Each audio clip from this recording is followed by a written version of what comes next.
feeling nostalgia, folks. It's Romania Black, and I'm feeling very nostalgic. And so, on my channel, on my Patreon, I have a commission tier, and people can commission movies for me to watch. And so, Jason N has been commissioning and on the channel, and they commissioned me to watch Before Sunrise, which was a great movie from the late 90s. Had Ethan Hawke in it, had Julie Dempsey. It was very like evocative, but like in a very subdued way, about romance and just about people's connections and about making these connections in a short amount of time. And it was a great movie. I really enjoyed it. And I found out that it has two sequels, Before Sunset, and then I think Before Midnight is the other one. And I was like, maybe one day I'll watch them. And then Jason was like, how about maybe one day is this month? So we've been watching Before Sunset, and as soon as he commissioned this, I was like, oh, I have to watch it because I really like Before Sunrise. This takes place years later with the same actors. Ethan Hawke is in it. Julie Dempsey is back. I'm assuming they're playing the same characters, obviously. But this was filmed in 2004 is when it came out. So that's all I know. I know it came out in 2004 because when I looked it up to watch it, it said filmed in 2004. So as per usual, we'll probably find out some more after the reaction when we do some discussion of it. But I'm really excited. It's only an hour and 20 minutes, and I'm like, that's not enough time. So I also have a new web camera, if you didn't notice, and so I'm in high def now, which is crazy, but I feel like I'm zoomed in more so than usual, so I'm going to be playing around with it and trying to figure out exactly where I want it, but I think this is kind of, you'll be able to seal it off here. As per usual, because it's a movie and because of things that YouTube doesn't exactly allow, even though I'm talking through it and providing transformative content, we do have to have no audio, so there will be subtitles shown along here with a timer for the first 30 minutes. If you want to go down below and see one with some pictures, if that helps you sync up better,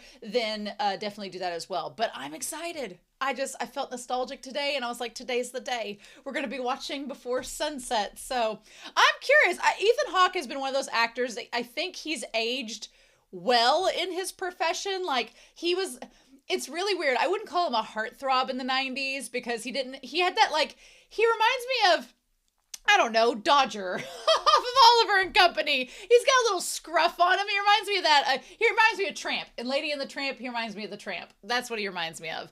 And so he's got some scruff on him. He always has kind of had that look. But I feel with Ethan Hawke, it benefits him as an actor because the older he gets, the more the scruff gives him like a pronounced, refined look. So I'm like, he aged well into his earlier scruff to be a gentleman now, so as it were. But yeah, so anyway, I'm super excited. I hope you all are as well. Thank you, Jason N, for the commission. And if you want to see if there's a spot, the commission tier only has 4 people on it, and it is usually booked until people just get tired of me watching what they want me to watch. So I'm super grateful, but hopefully you check in, and if the spot opens, you can have me watch whatever movie you want me to watch. I will literally watch anything. I've watched horror movies. I've watched comedies.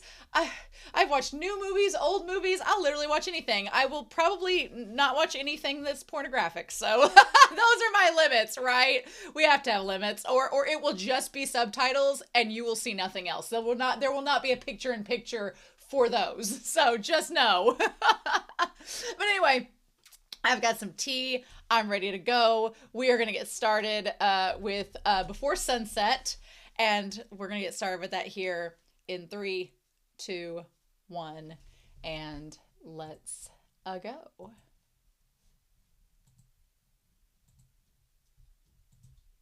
Okay. I'm going to also note that if Tubi gives us any advertisements, I will cut those out. I will edit around those. Since I'm watching for free, I have the distinct feeling they're going to put in some ads. That's usually what they do. I grew up in the 90s, though. I'm used to cable. I'm used to ads. This streaming generation doesn't understand the struggles.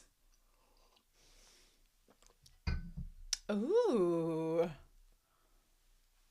Ooh. If this takes place in the same... Because they said they were going to meet up. Oh, come on. Quit foreshadowing in the opening song. Ooh. Oh, it's the same place. I hope this movie is just them going through the same places again. Please. Will they ever go to the play that the gays invited them to?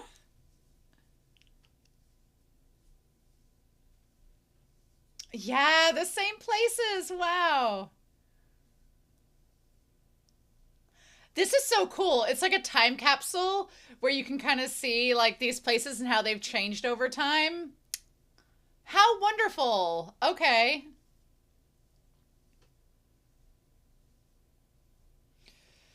These lyrics are really on the nose.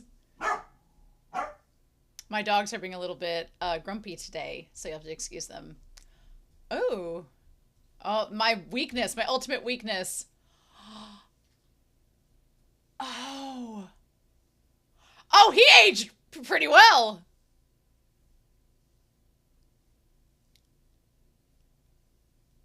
So he's an author. Interesting.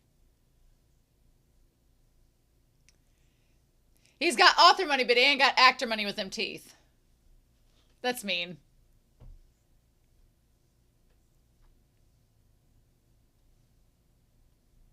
Spoken like a true author.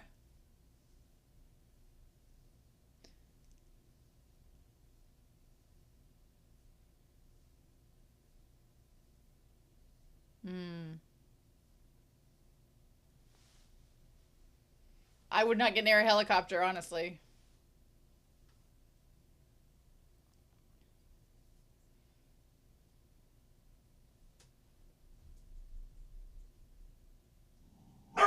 Oh. So he wrote the book about her. Wow. I wonder if she's read it. He's like in the stage. He's like in his Kakuna stage. He started out as a Weedle. He's not quite to Beedrill stage yet.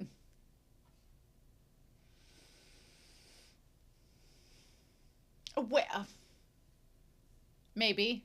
Yes.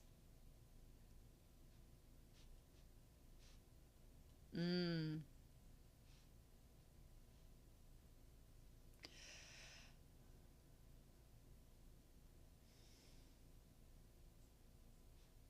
Mr. Wallace.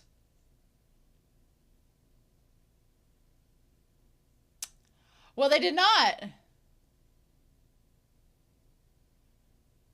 Mm.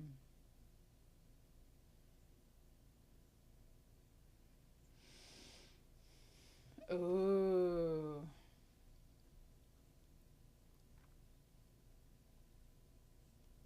Yeah.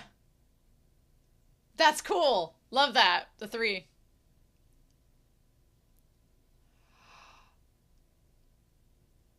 That would answer the question. It's supposed to stay a question.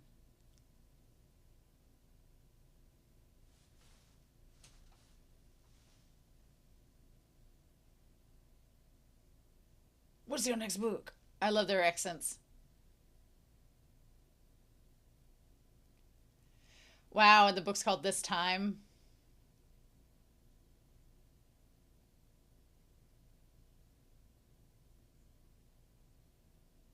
Mmm. That's cool.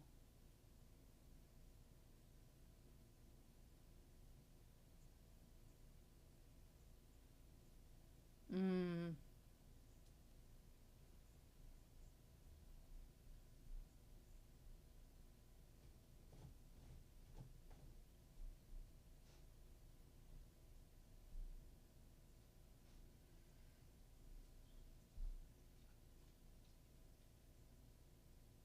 Hmm.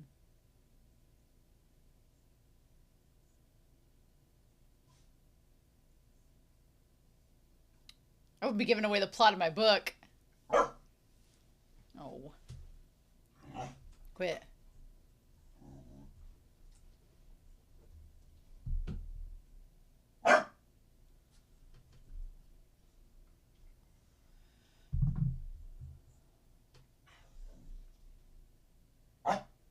Hmm.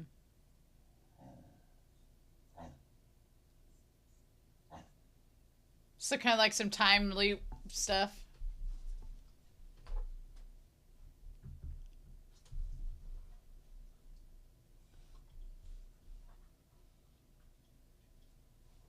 Hmm. Hmm. He's really going into a lot of plot detail with this upcoming book. This is back before they recorders. Somebody would be recording it, being like, I'll make this book myself.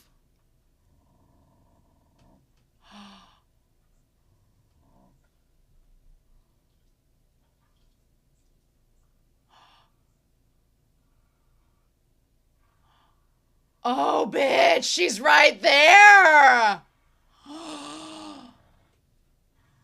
Oh. Wow.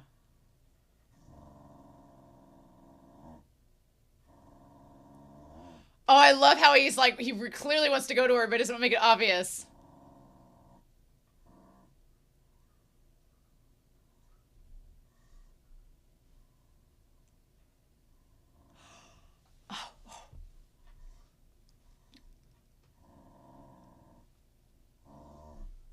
Oh. Wow, she aged amazing. My dog, I swear.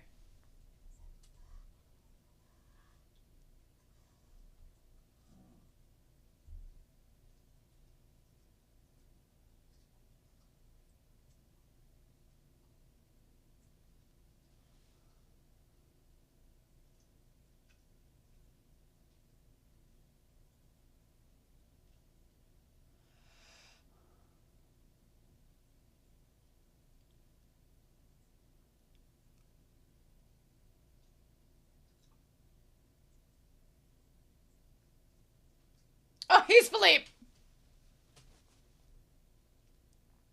Oh no, he's Philippe. She didn't age a day. She looks incredible. Fudge muffin. Her genetics are great.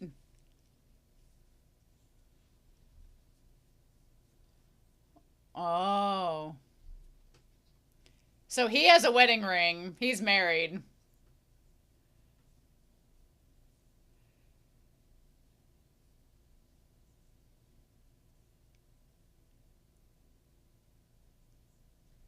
Uh-huh.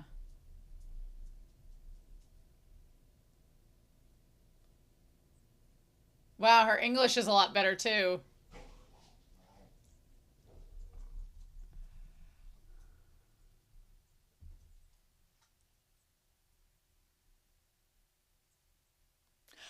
Ah!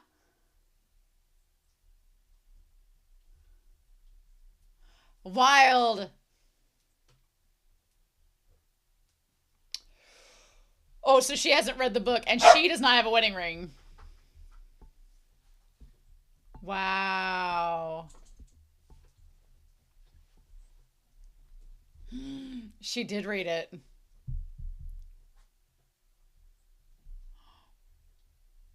Oh, bitch. Oh, nice.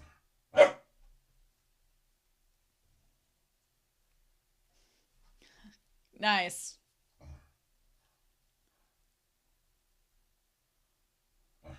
Oh.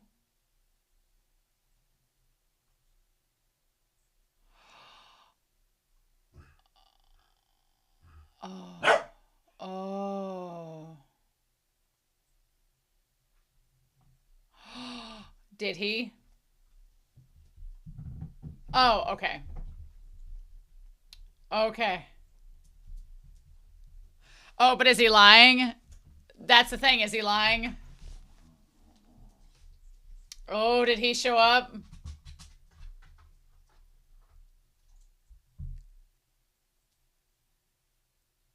Oh.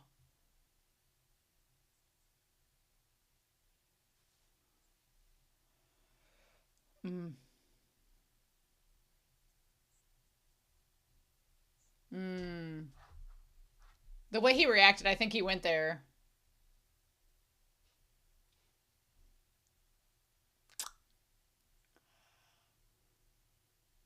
Oh.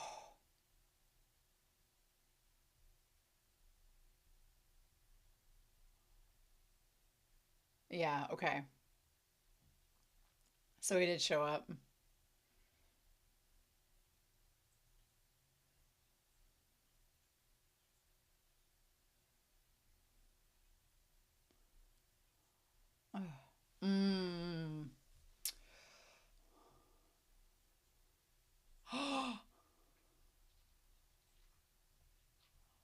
Oh, wow.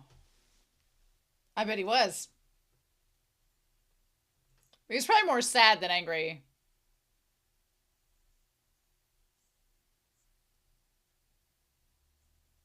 Mm. Right? Yes. Yes. Mm. Oh. Hmm. So it's been like 8 years, right? Since this, or 4 years? Maybe 6 years?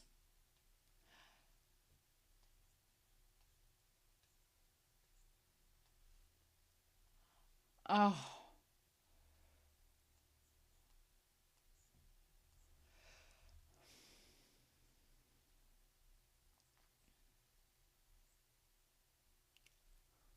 Ah! She's so much more talkative and like sure of herself, which is interesting.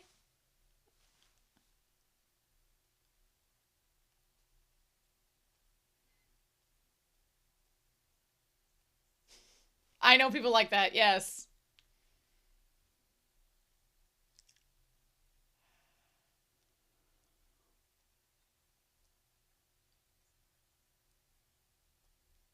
Mm.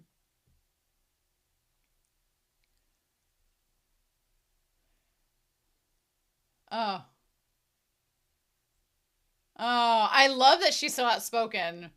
And they've grown up, so like he's more sure of himself in a way. I love it.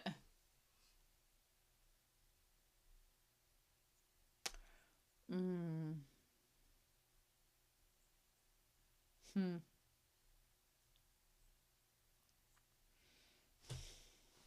Oh, I love how they've both matured. I mean, Moby Dick's fine. He had to make it idealized.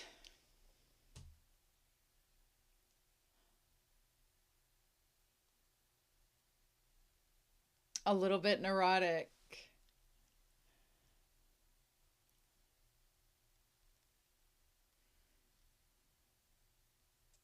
Mm. I mean, if she's reading the character and knowing it's her. Uh huh. Mm hmm. Yeah. Oh, that's such a good line. Being a part of someone else's memory for 3 or 4 years. So I think this has been 6 years. That's because it impacted him that much. Oh.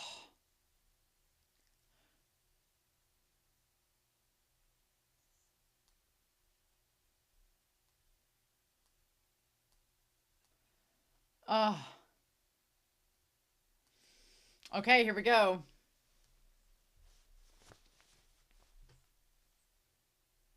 I can see that.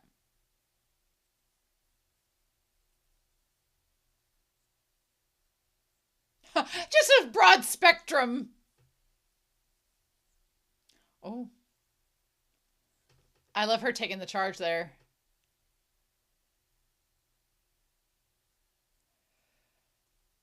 Huh. Because that was what she was kind of debating on when she was on the train with him. Ha! Ha! Ha! Ha! This was 22 years ago, folks. Ha! Ha! Ha! Ha! Ha! Ha! Ha! Oh God, freedom fries! Oh shit, saying freedom fries. What a callback. Yeah, if you don't know what freedom fries are, we had kind of a go at that. I'm going to talk about that in the discussion.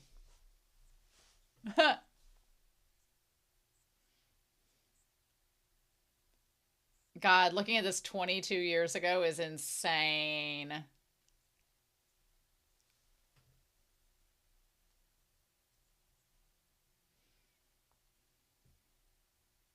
Other than walking through the city like this too, like the camp, like the extent, it's just like one extended take. It's really cool. Hmm. Well, when you hit rock bottom.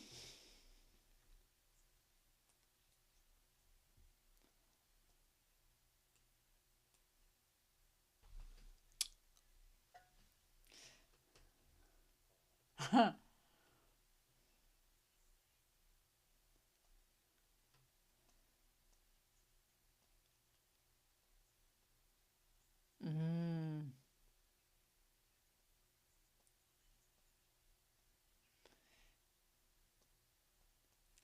He's like, girl, we just elected Obama. You have to understand. He's like, we just went from Bush to Obama. Let's, from our perspective.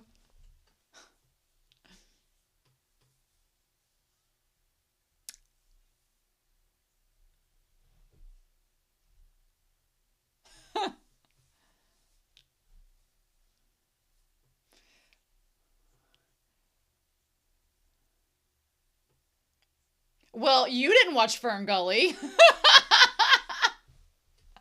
Somebody didn't watch that in the 90s. Ooh, girl! Those, she's spitting bars. Spitting bars, Frenchie. I love her. She's grown so much. I like would be having the same energy as her talking about things. Y'all know from this channel, I get the same energy as her. Hell yeah, girl. Mm. Mm.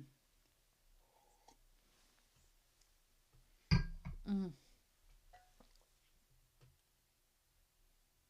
Oh, that's such a good way to put it. I love that line too.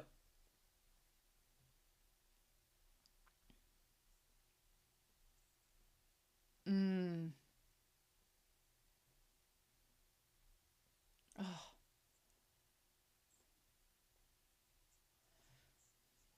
that's a lot.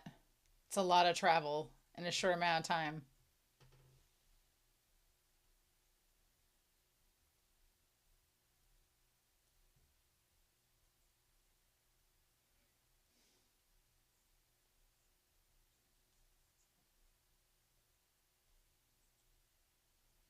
Mm.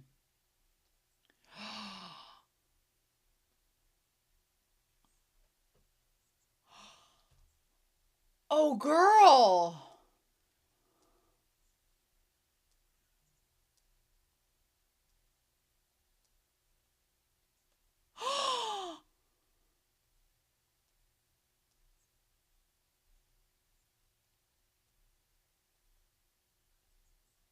Shit. Wow.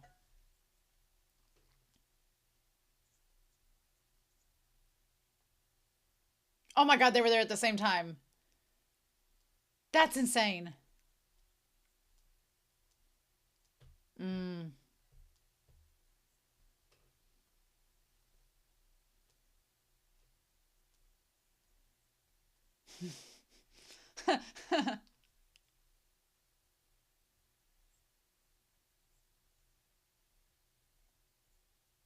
Oh my God. Oh.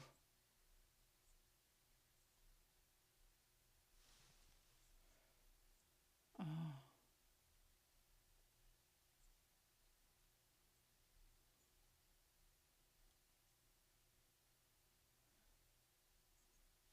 Oh. Oh.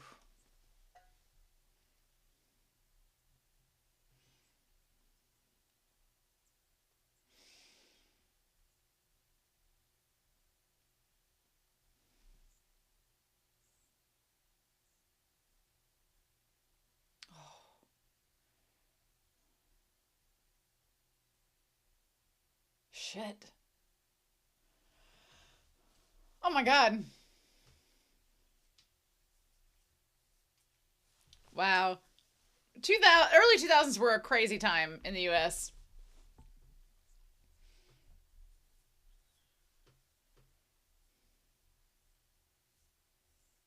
Hmm.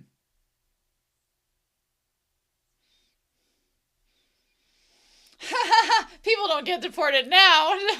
Glad we've moved past that 22 years later.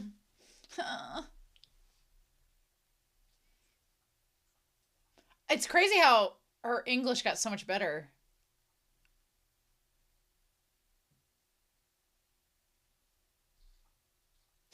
You were there in the late 90s, friend, and it shows.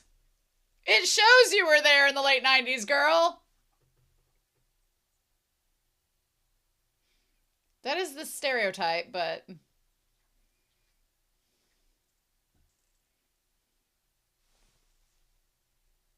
Hmm.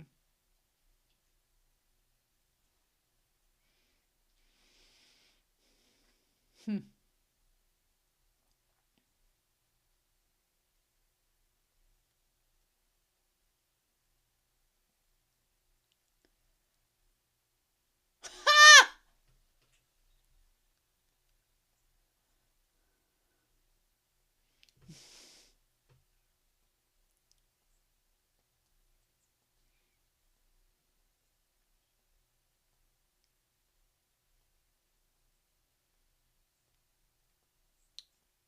Oh, they pronounce it Warsaw? I have been saying Warsaw this entire time. It's Warsaw. Interesting.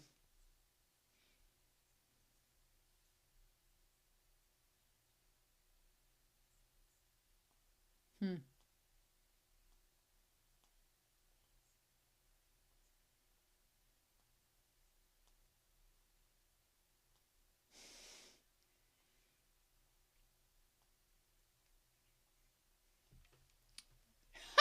Get that Red Scare in there.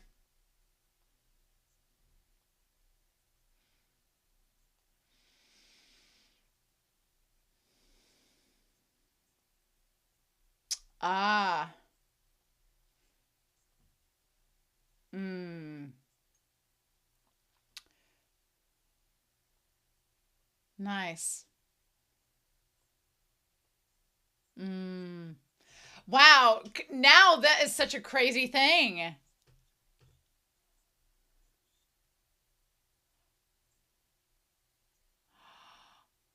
Oh, I love that.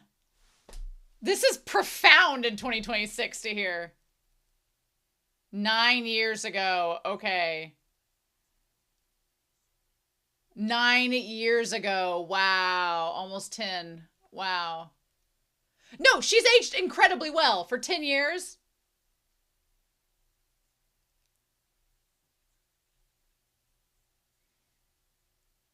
This guy after the corn behind him is like, really?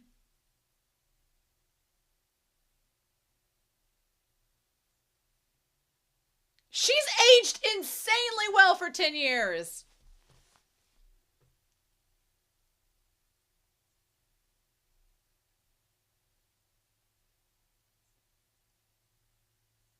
No, she was not. She was not fat, dear God. She was the furthest thing from fat. Yes. Ha! What a lie.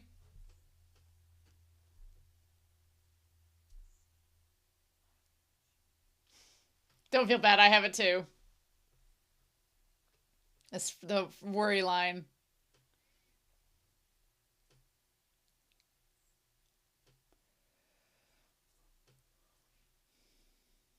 Mm.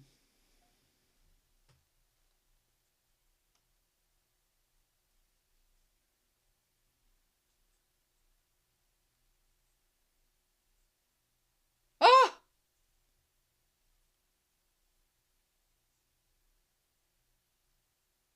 Mm.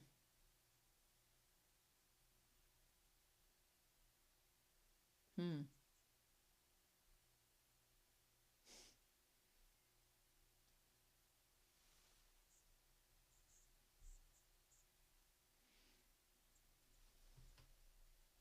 Mm.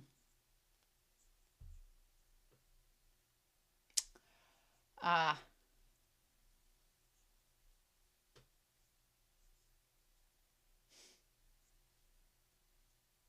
Hmm. Oh, the indirect kiss! The indirect kiss, bitch! They did the water bottles, now they're doing the cigarettes. He's really good at holding a cigarette. He makes it look sexy. Don't smoke. It's terrible for you.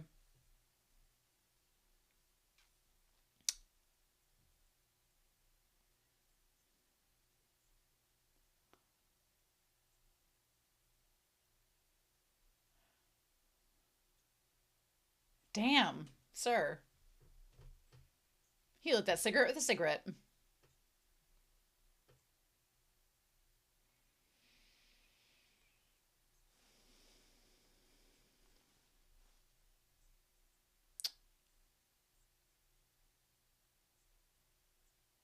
Hmm.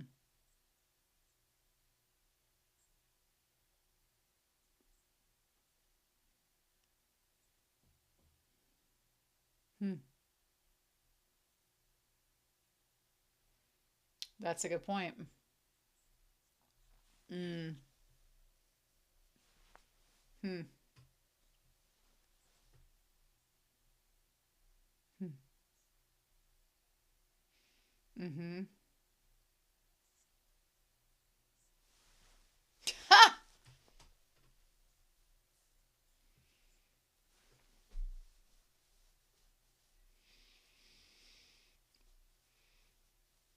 Mm-hmm.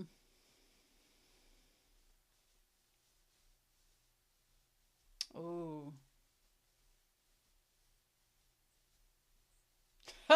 Kind of. One of them.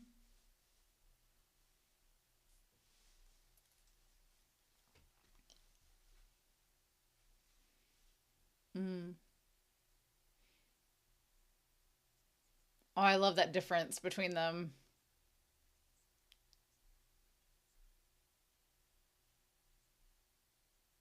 Nice. Ooh, talking about entitlement in 2004. Interesting. It's so wild because on one hand, this is like a time capsule of a movie, but on the other hand, the stuff they're talking about is 22 years old and it's still relevant.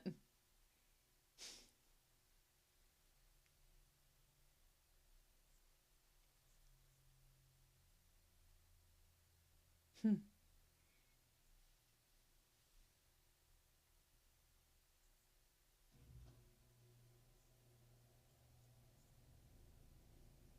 Trappist. Mm.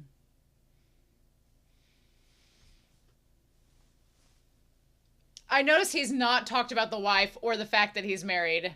He's not brought that up, and he's not using the hand with the ring to hold the cigarette. He's using the other hand, which he's right handed, but still, he's not making that known. I'm waiting for that to come up in the conversation. Does he have a daughter?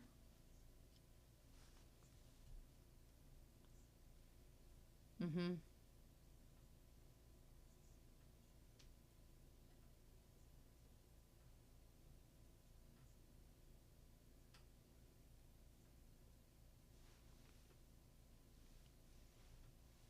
Mm hmm. Did she notice it just now?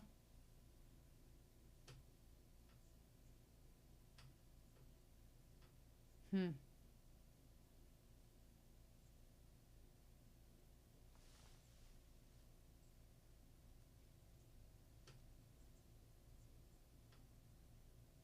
Hmm.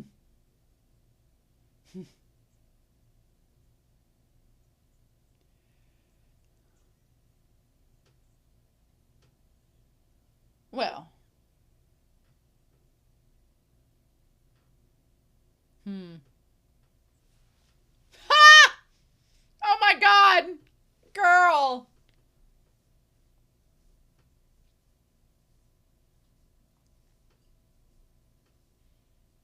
Hmm.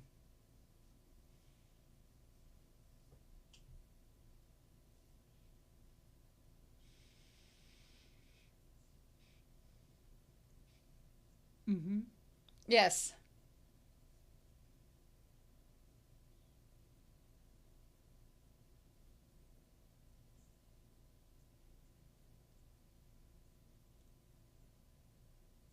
So 4.50 for both of them. So like $2.50 a cup of coffee.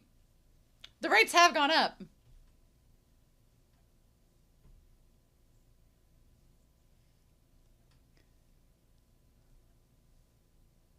Ha!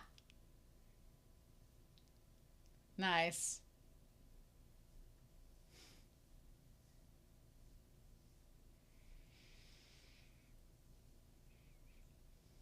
Same, yeah, girl.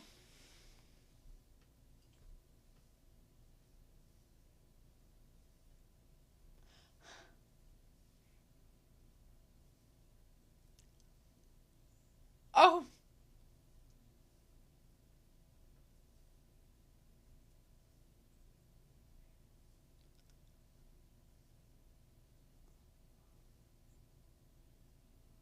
oh,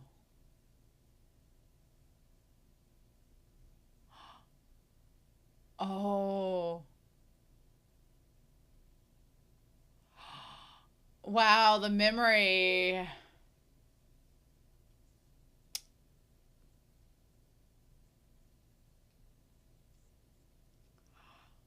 Oh.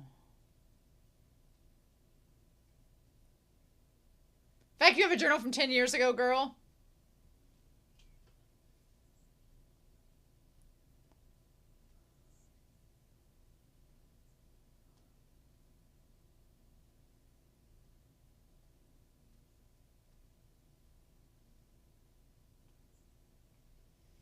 Well, that was 10 years ago.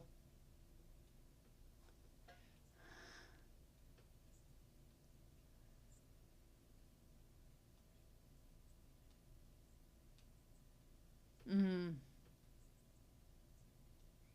mm,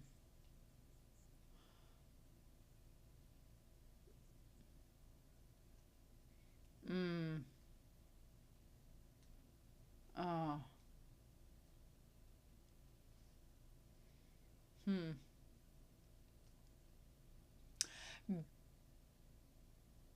Yes, I was about to say.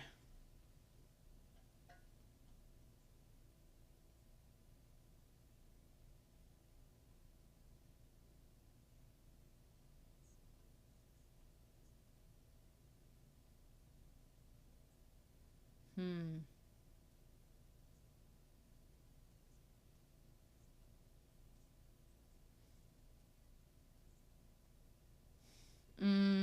Both.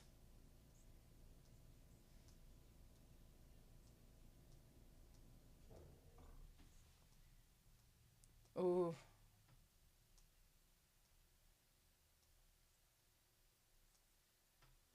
Hmm. Deal with the past. Hmm.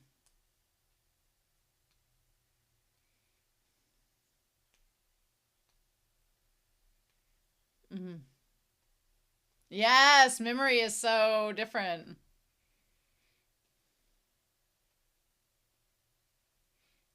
Oh, wow. True. Mhm.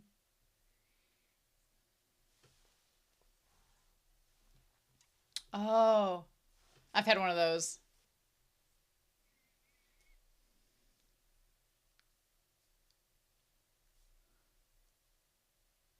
Ugh.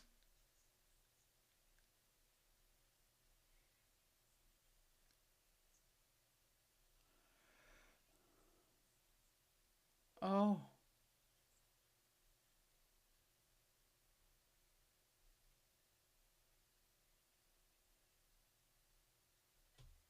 Mm. Ha!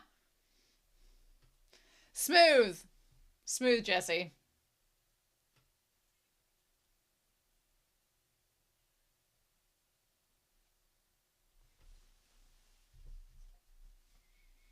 83, girl. From like 20 years ago, in context of this. Hmm.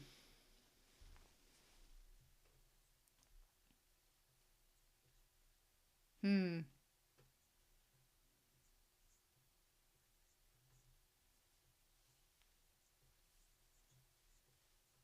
Hmm.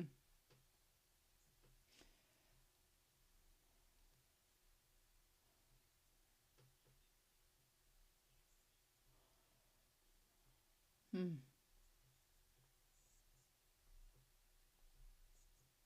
Hmm. Hmm.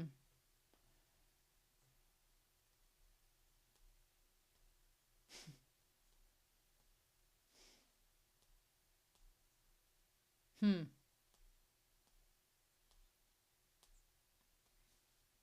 Oh.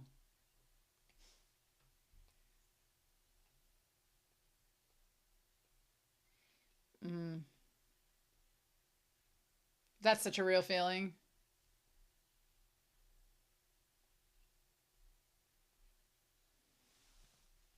Hmm.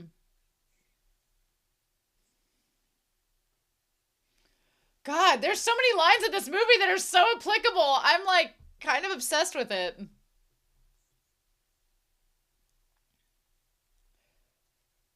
Hmm. Hmm. Just that's it. Hmm.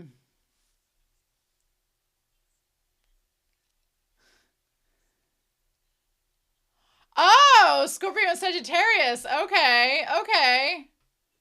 Interesting. I could see her as a Sagittarius and him as a Scorpio, honestly.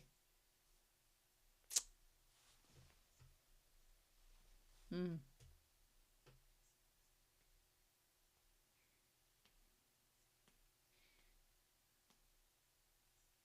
Hmm.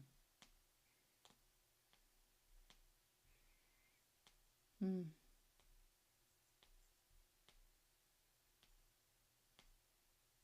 Hmm.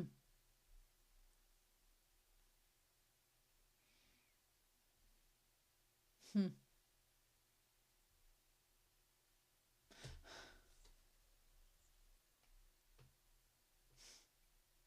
Hmm. Oh.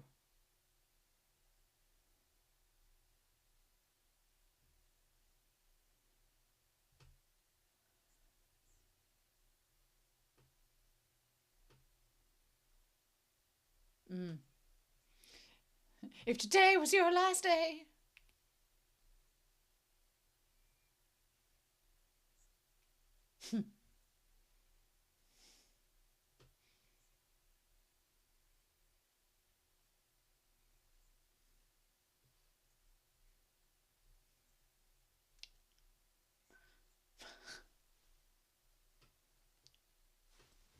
Uh huh. Oh my God.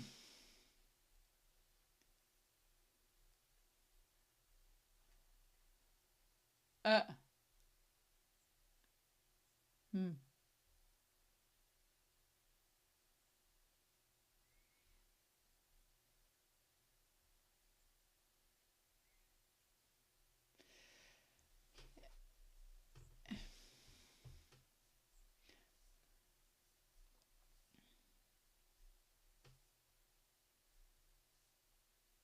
I keep.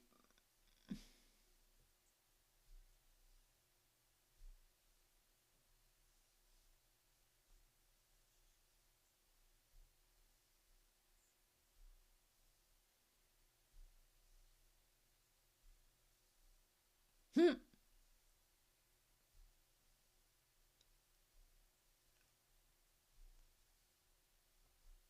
Ha! He's not bringing up the wedding ring, and I am waiting for that bomb to drop. I'm waiting for it.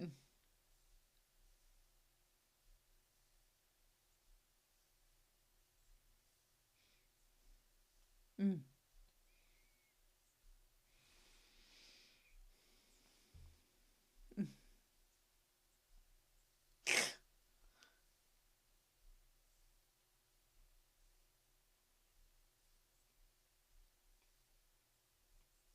Mm.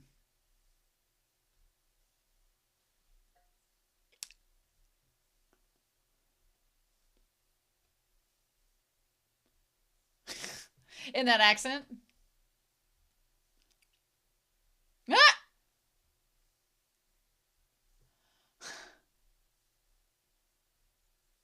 Oh, that was a smooth, like, shuffle towards her.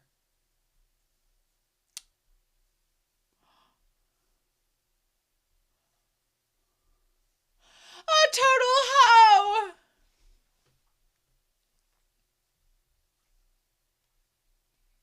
Mm.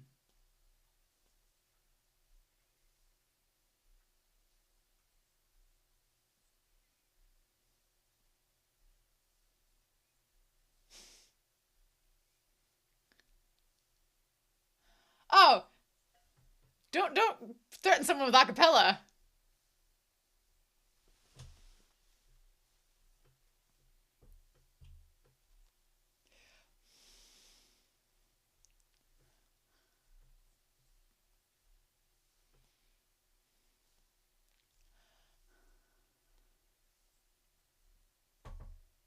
Huh.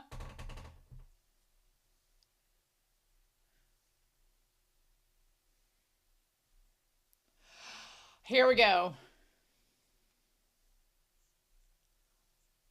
Oh. Hmm.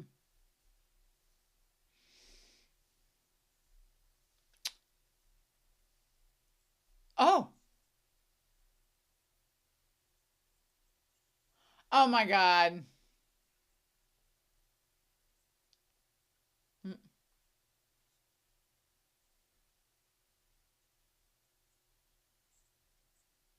Mm.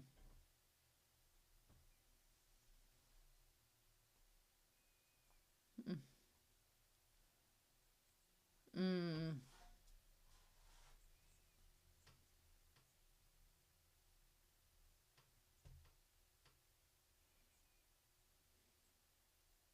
A bum.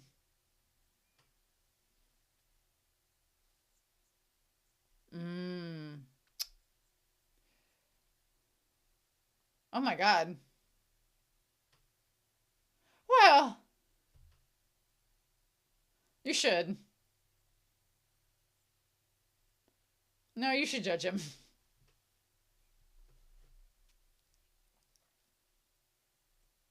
15 minutes?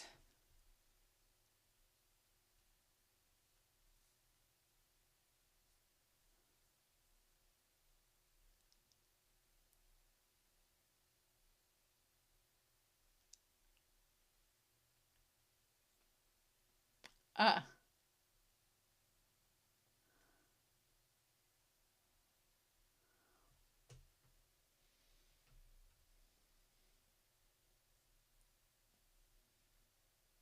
Hmm.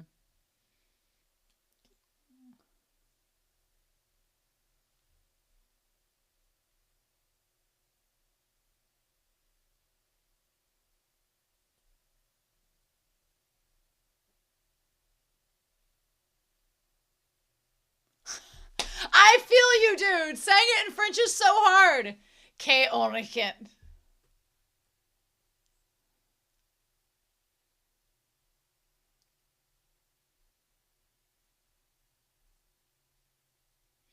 I love that the cinematography when they're not sitting is just like one continuous shot. It looks really good.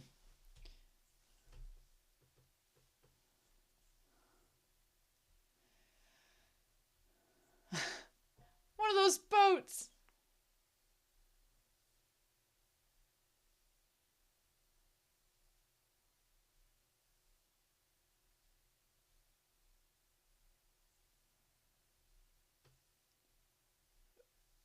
Funny that it's the son's name. Yeah, for 32, she looks incredible.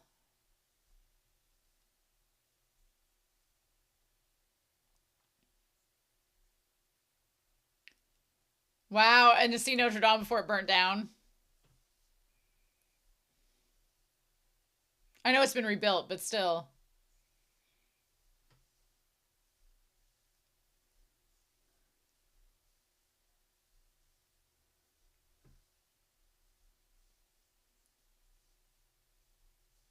Hmm.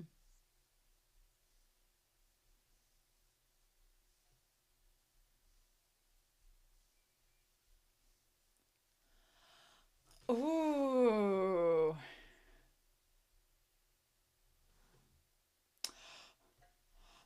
The foreshadowing.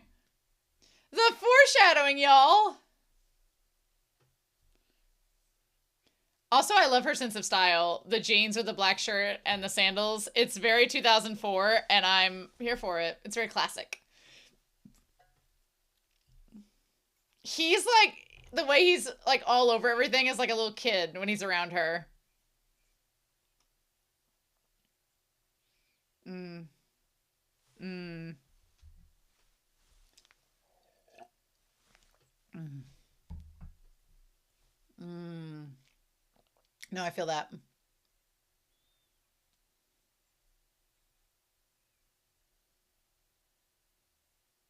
Mm-hmm.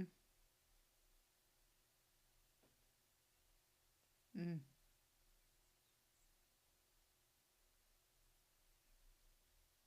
Yeah.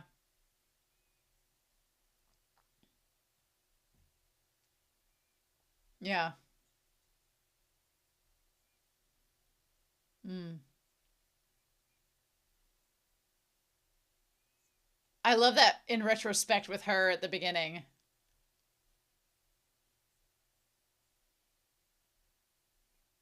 Mm-hmm.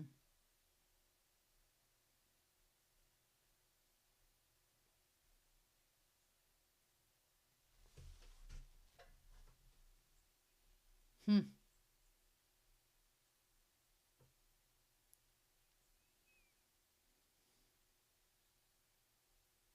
Hmm. And then I was diagnosed with adult ADHD. Joking. Hmm. I love all the dialogue in this movie. It's so freaking good. That look was great.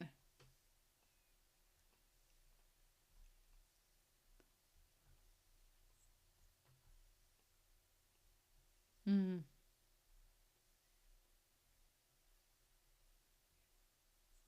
Damn, I love that scene.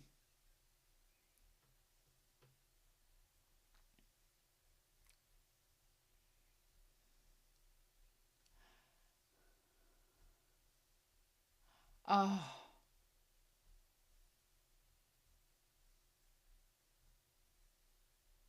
try to find you. Yeah. Yes. No, I think he's real.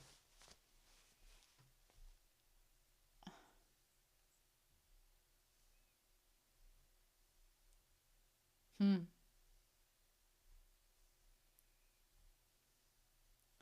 Would you just watch Titanic, girl?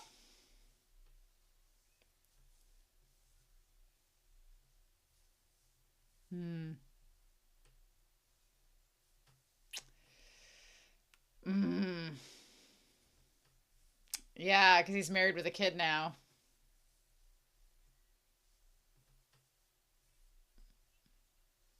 Yeah. But you've just been together for a little bit.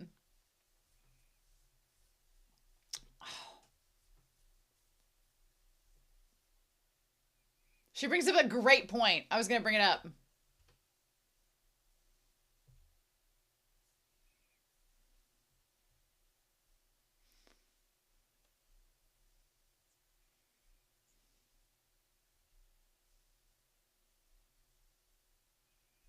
Oh, oh, that's so good.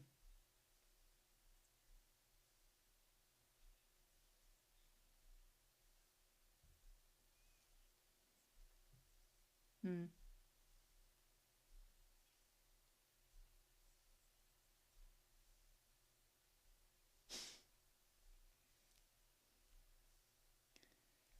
Oh.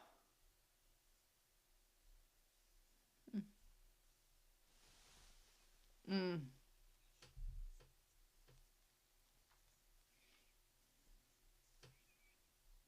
Oh.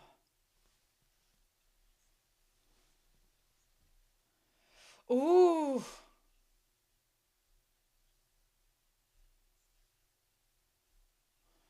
Oh.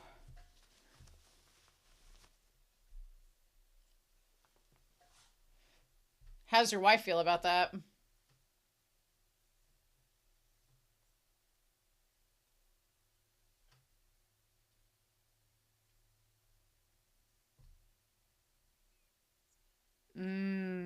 Wow.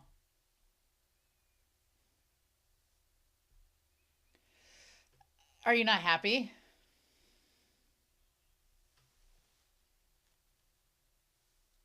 Mm.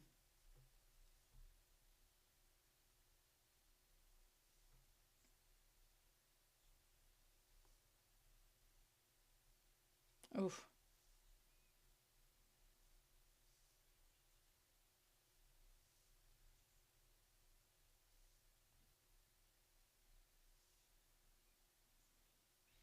Mm.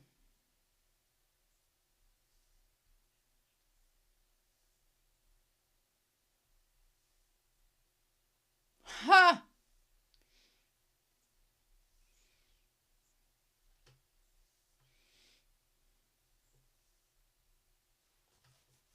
Mm. So it was be the good thing to get married.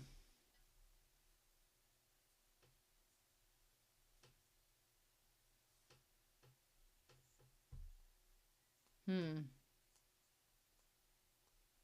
Hmm. Baby, don't hurt me no more. Look at this guy painting.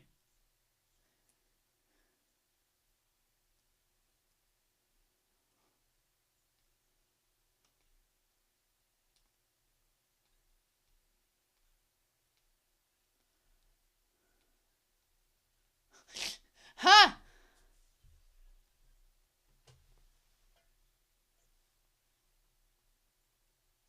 Oh. Oh. Ha. So you had a bad marriage. Or at least it's not a great marriage, from what it sounds like.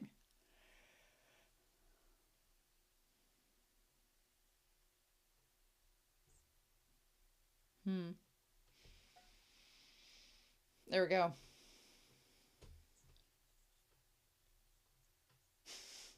Ha!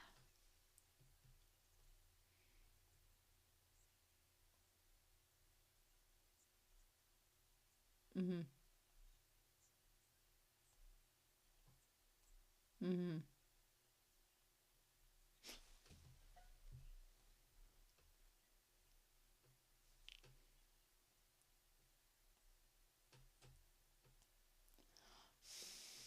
Oh my gosh.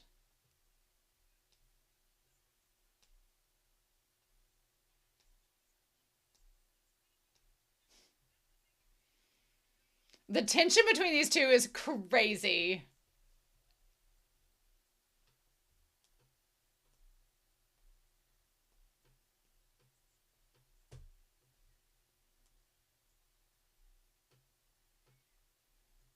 Mm. Ooh.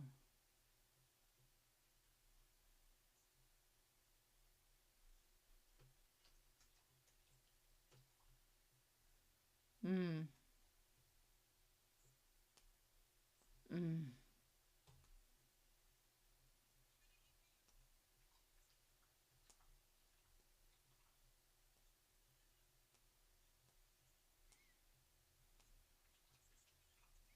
Mm.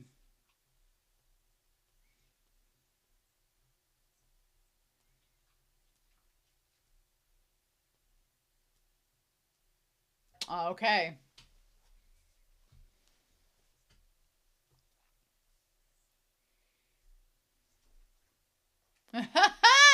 And all that jazz.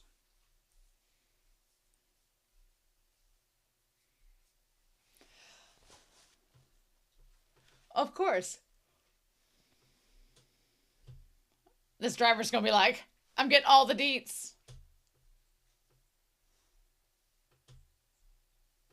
Mm.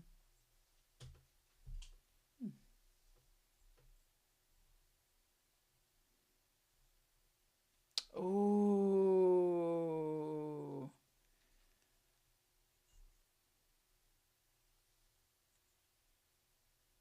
Mm. That's crazy.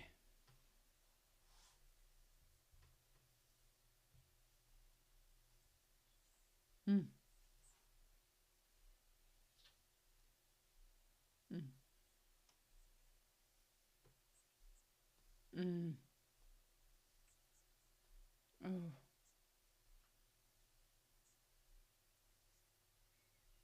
Mm. Oof.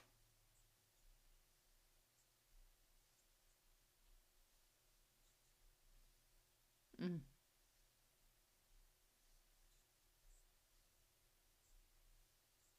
Mm.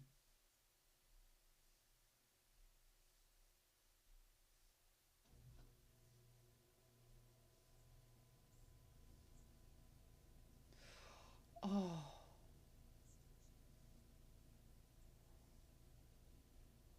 Oh.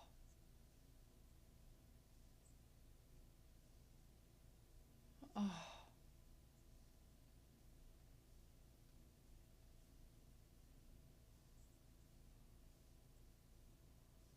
Oh.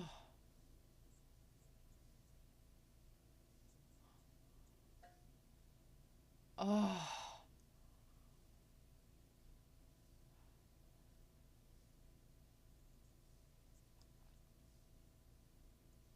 Mm.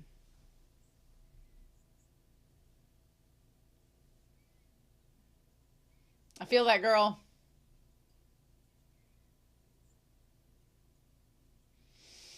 I feel that, girl.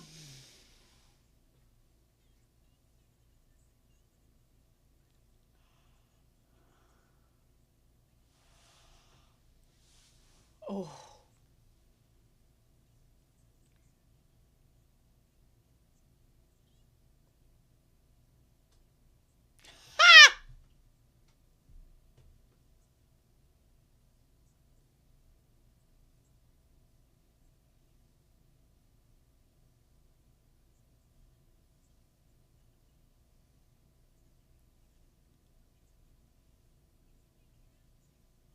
Oh. Oh.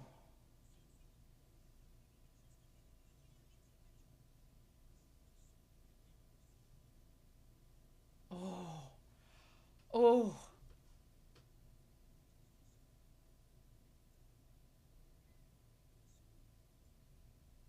But she's mad because you're married.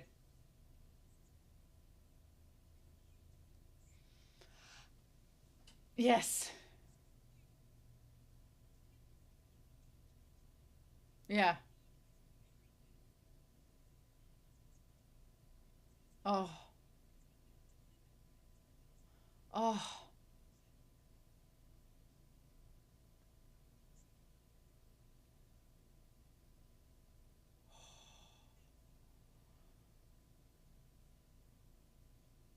Oh.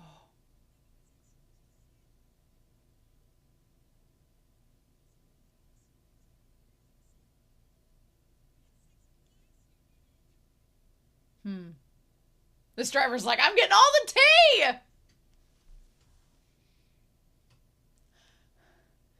Manic depressive activist.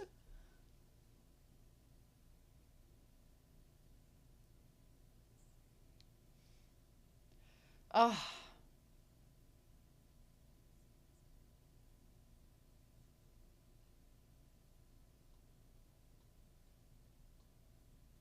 Mm.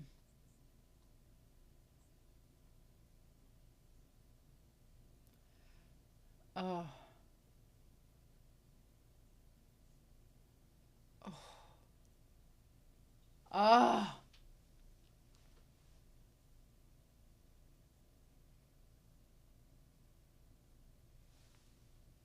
Huh.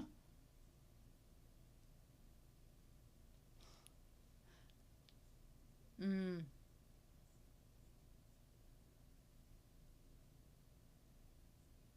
Mm. Mm. Yep. Wow.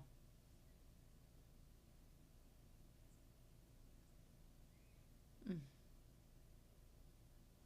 Mm.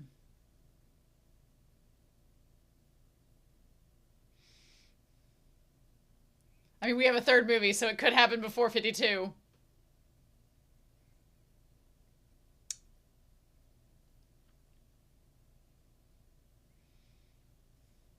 Mm.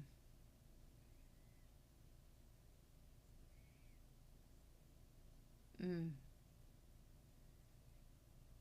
Mm.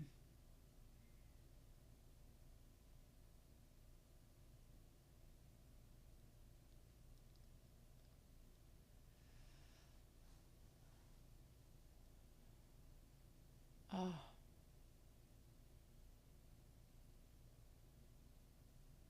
Oh. That missed out.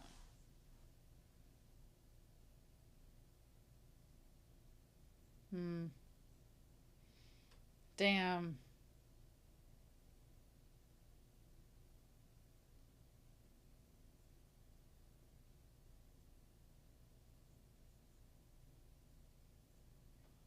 Oh.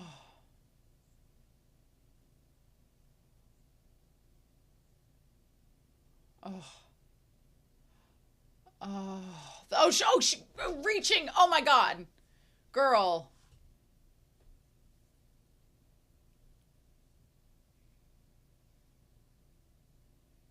God, he's so good in this scene. Damn.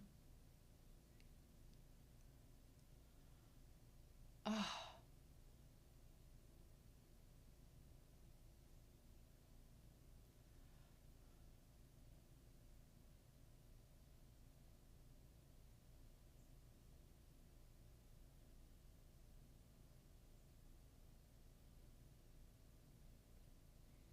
Mm. Hmm. Oh. Uh-huh.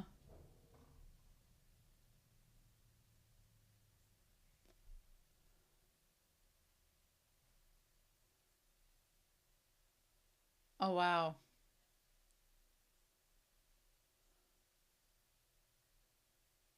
Those roads are so narrow. I don't know if I could drive in Paris.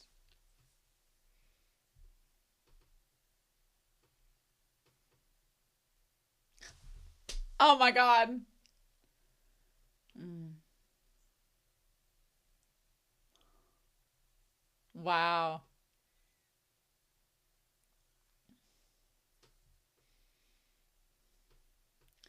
I wish he'd just give her like a kiss on the cheek, if anything. You know, because he may not see her again. This driver's like honed in. Oh.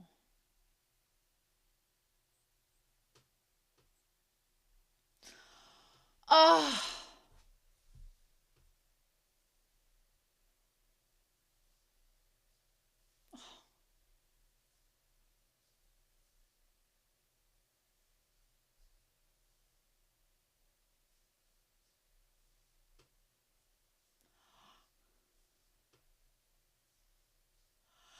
Oh, bitch! That's right. Get out of his sight. Oh, you ain't seeing nothing, monsieur.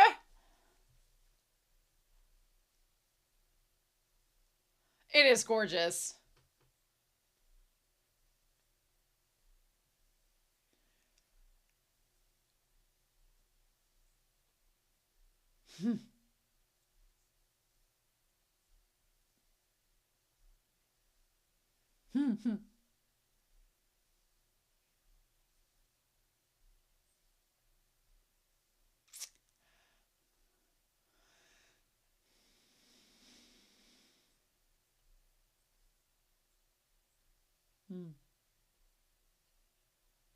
Get away from that car just enough.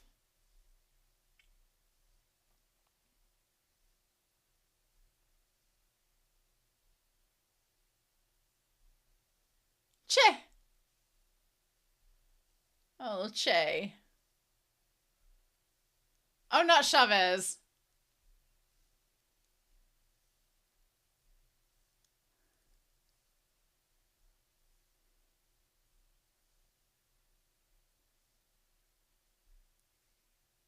Oh.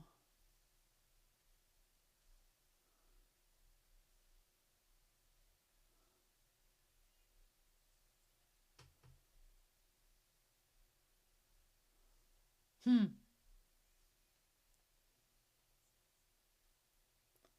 Huh.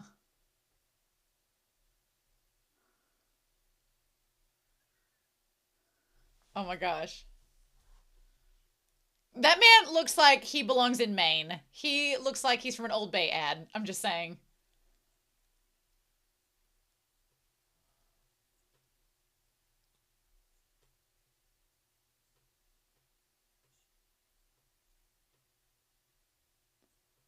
Bitch! He gonna miss that flight. He gonna miss that flight. That driver's gonna have to come get him. Right? I love this movie so much. I like this better than the first one.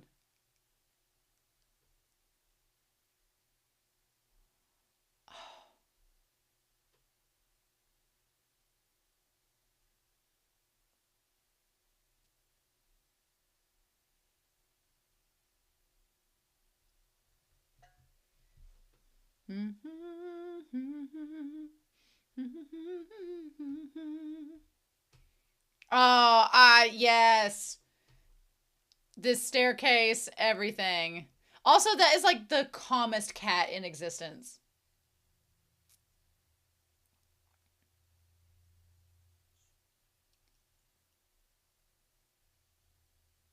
Oh, wow. Ah, feliz pescalo. Oh, those books on the ground make me sad. I want to find them a shelf. There's a Scott Pilgrim vibe to this.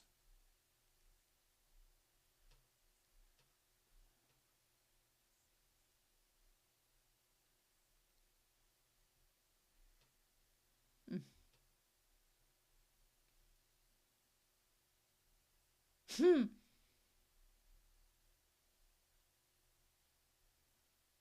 Oh, ho, ho, ho, ho.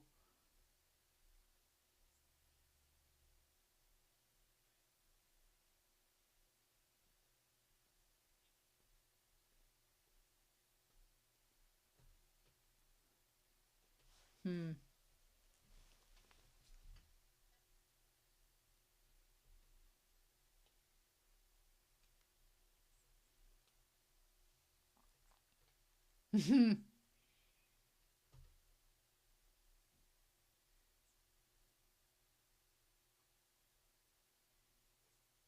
A little waltz. Little waltz. Yeah. Play the waltz. Sir, you know what you're doing. It's gonna be beautiful. She's like, oh, I couldn't possibly. And then it's gonna be amazing. She's gonna be like freaking Melissa Etheridge.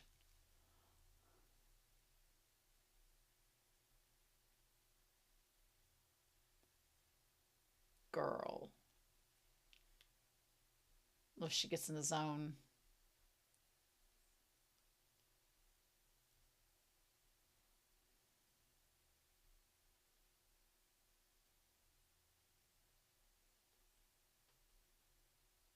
Oh, she has a beautiful voice. Hmm. Oh.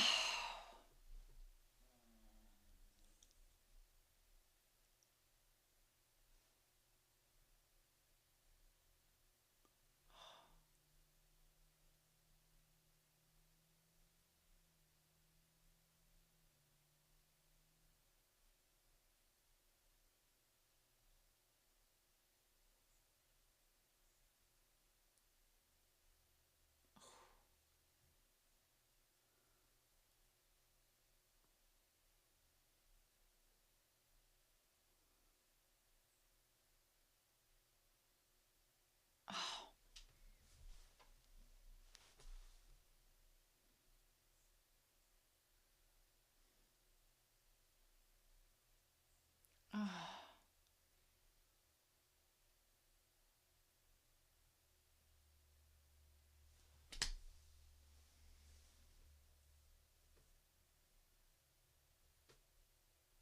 Damn. It hit her hard.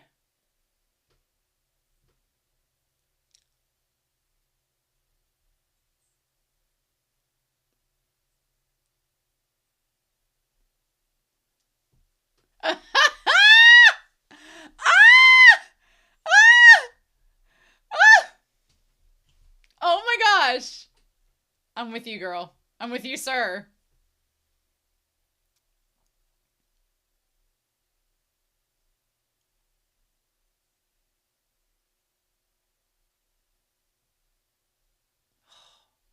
We didn't rhyme on the last one, but it's okay. Her voice is beautiful. Oh my god.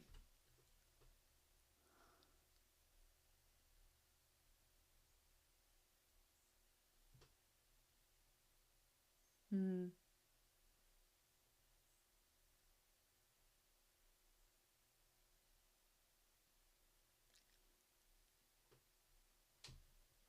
Oh my gosh. That was gorgeous. I love that. Every second of that. Oh, oh, oh. No, you're gonna be late.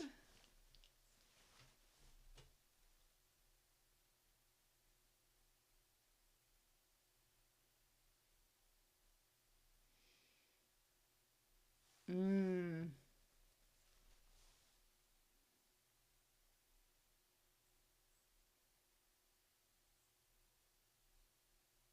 Hmm.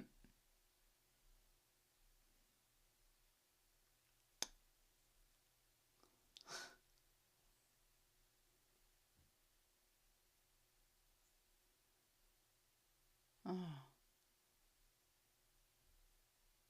Hmm. Hmm.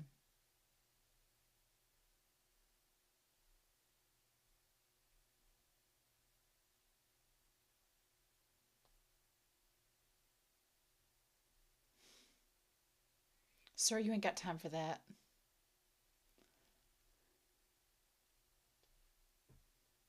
Love the CD player though. Look at all them CDs.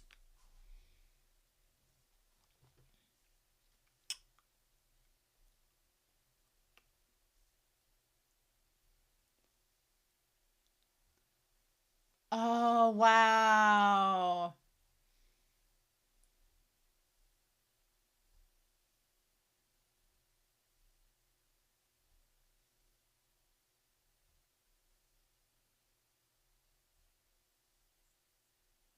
Mm.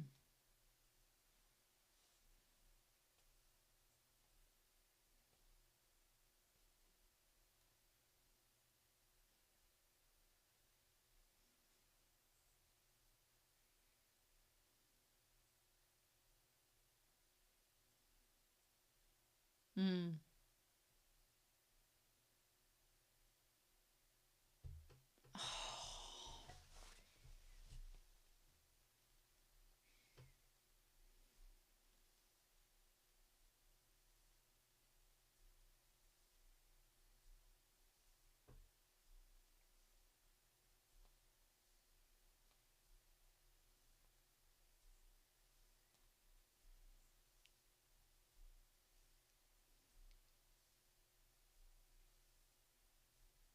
Mm.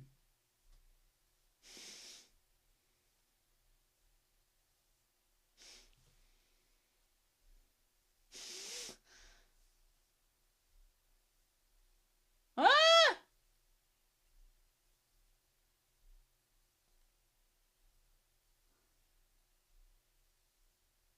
Ah!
Wow. Julie Delpy, Ethan Hawke, my dudes. Salute. Salute.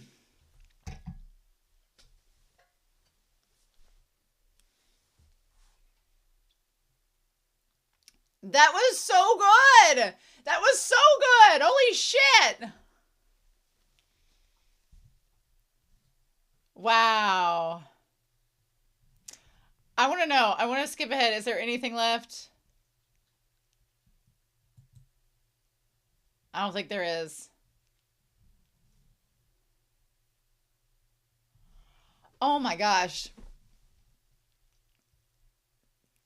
Oh my gosh. That was so freaking good.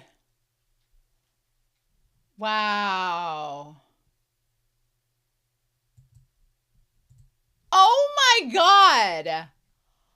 Ah, I'm gonna be real with you. Usually, it's hard for a sequel to measure up and surpass the original and be the same, but this did for me.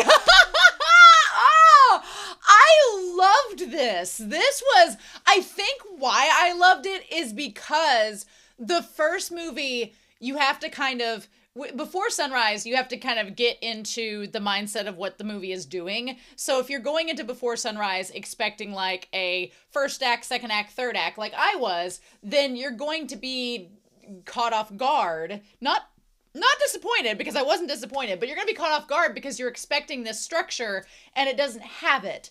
And so your mind is trying to figure out what's happening in the story, and you can't really sit back and enjoy it the way that you could if you watch it a second time or a third time and you know what's going to happen. With this film, because it's following Before Sunrise and you know the premise of Before Sunrise, you're like, okay, well, this is probably going to be the same setup where it's just the two of them walking around, having conversations, talking about their chemistry and their relationships and things like that. And I was hoping that's what it was, because I was like, okay, I know what to expect now. And I did. And it was so much more enjoyable because your brain doesn't have to worry about like, well, what about the 3-act structure? No. Get that out. Like, you just enjoy the movie for what it is. And, oh. Also, we were talking about this in the comments with Before Sunrise, and it's the concept that the characters are in their 20s, like their early 20s during that film. And I'm 38, so I'm in my late 30s now, and they're 32 is where they are in the story in this movie. I think that when I watched Before Sunrise, I was like, oh man, to be 22 again, you know, and to have like the thoughts that they had and those knowledge. And when you're in your early 20s, you're like not a teenager anymore, so you think you know everything. You're like, I'm not a teenager, so I know things now, and I know how the world is, and you're all philosophical and everything. I was there. I was in that phase. So I can kind of empathize with Jesse now. But these two in their 30s, I completely related to, in the idea that they both have a better understanding of themselves, a better understanding of their wants, of their desires, of the type of person that they are. I loved Celine's conversation about that you really are the same person, that events change you in ways, but fundamentally at your core, you're kind of the same, unless, you know, some giant life circumstance happens that would change that. But yeah, what she brings out. And so there's so much about this movie I could relate better to, because they're in their 30s and I'm in my 30s, so I could understand where they were coming from and the perspective and the point of view. But there was so much dialogue that was so good. It was so good. Like, the dialogue was amazing between them. I will say this. I think that one thing I like better about Before Sunrise are the set pieces in this, which this was in a much shorter amount of time than Before Sunrise. Before Sunrise, it was like, we got one night together, let's go here, let's go there, let's do this. And it all was like very iconic, easy to recognize, like the cafe and the studio. And that kind of felt, again, very much like you're in your 20s and you're like, I want to go to this place and this place. But and that's the one thing I liked about Before Sunrise in comparison to Before Sunset, is that you have those iconic like set pieces where they just sit there and talk. Here, everything is fluid and moving. They're not in the same place very long. And if they are, the focus isn't on, oh, wow, what a place. It's just on them. And that's in part because they only have so much time together. They don't have a full night. They only have like a couple hours together to reconnect. But I also felt like that in itself was kind of emblematic of your 30s. Like in your 20s, you're like, oh, everything's new and amazing. And oh, look at this coffee shop. And oh, look at this bridge. And oh, look at that. And your 30s, you're like, it's more about the person than where you are. It's more about that connection with that person than where we are having that connection. And I loved that. That was so good. I was really excited when Jason N commissioned this, but I was also very nervous and very like worried that it wouldn't be as good as Before Sunrise, and I was gonna be like, oh, what if it's not as good? What if the sequel isn't as good and I'm disappointed? No. No. This was everything. I loved this. I loved this so much. So I want to go through the Wikipedia article really quick. So 9 years.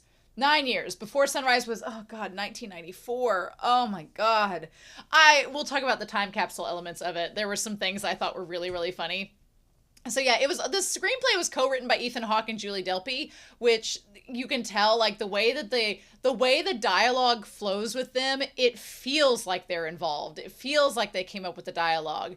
The sequel was to Before Sunrise. So Before Sunrise was 1995. This was 9 years later, and then Before Midnight is gonna be in 2013. Whoa, what a crazy trilogy there. So yeah. It says Linklater, the director, Krazan, Hawke, and Delpy began developing a larger budget sequel in the 90s, but failed to secure the funding to begin production. Which I'm honestly, you know what? Things happen for a reason sometimes. I think in hindsight, it's better there were the 9 years. The film feels that 9 years. Like you can sense the 9 years between them and how it's like created this yearning, but how it's also created this hunger and this sadness and this like hollowness between the two of them that gets immediately rekindled at the end. Like the 9 years is brilliant. Like it adds so much to it. I would hope they intentionally did Before Midnight to be 9 years for that reason. I'm excited. I'm excited to hopefully see Before Midnight at some point because that's so good. But yeah, apparently after writing the film independently with portions inspired by Hawke's separation and eventual divorce, he was married to Uma Thurman. What when? Hold on. When was Ethan Hawke married to Uma Thurman? Oh man, he is like Ethan Hawke right now is 55, which is they were talking about age 52 in the movie, and I was like, are they gonna make a fourth one? So wow, he was married to Uma Thurman from 1998 to 2005 is when they got their divorce. So the year after this came out. Wow, what a way to like tell. I'm sure they were in the process of getting a divorce when the movie came out, and she knew. So he got married to her. Wow, it's really life imitating art. He got married to her a few years after Before Sunrise, and then got divorced. She kind of, I know she looks nothing like Julie Delpy, but she's like the blonde and has like the blue eyes and somewhat similar features. So that's interesting. I did not know Ethan Hawke was married to her. I mean, I don't want to say that she's out of his league, but man, Uma Thurman's like interesting. Wow, they have 4 kids. Crazy. But he does have another Ryan Shawhoos is his other spouse. Interesting. Is Ryan... Oh, wow. No, so Ryan is a woman. Wow. That's like, it's unusual that usually a woman's named Ryan. Huh. Okay. She's really pretty too. He's got a thing for blondes. Let's say he's got a type. Okay. That's crazy. So yeah. And then it like Delpy contributed to the original music and the soundtrack. That's awesome. Nice. Cool. And so then it came out in 2004. That's so neat. I love that so much. Cool. Nice. So yeah, I want to go back to this film and pull it up here. Again, I liked that it was very, like the idea of him becoming an author. Jesse becoming an author makes a lot of sense because he was this like romantic kind of loner, like kind of traveler, vagabond kind of style. And I feel like his lofty musings of the world seemed like it would fit an author style, which, you know what, becoming a famous author is difficult in its own right, so kudos to him. Kudos to Jesse's character. But I love the idea that he intentionally thought he'd have the last stop in Paris for the book tour, and then he'd see her there, and then it worked out, and how it goes. I will say this. Ethan Hawke has aged well. I mean, like Julie Delpy looked for being 9 years older. She has hardly aged. Her aging is like there's like a tiny wrinkle. That's it. I'm like she looks flawless in this. She looks incredible. And Ethan Hawke, he's got the problem I have. He has the forehead wrinkles that I have, so we are sharing that. We're sharing that feature. The ring light here is not exposing those as much, but I feel him. But like I said, Ethan Hawke has that kind of like ruggedness to him that ages really well.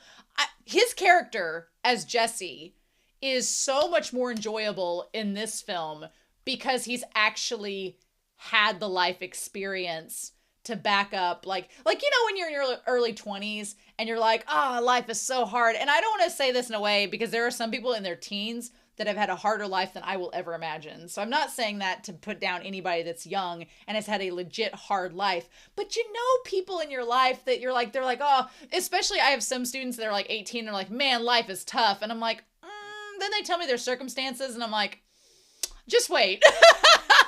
And that's not to like curse them or say anything, but sometimes when you're young, you think it's the worst scenario. And then when you look back in hindsight, you're like, no, that was fine. And I think what helps Jesse's character out is that he's had experiences.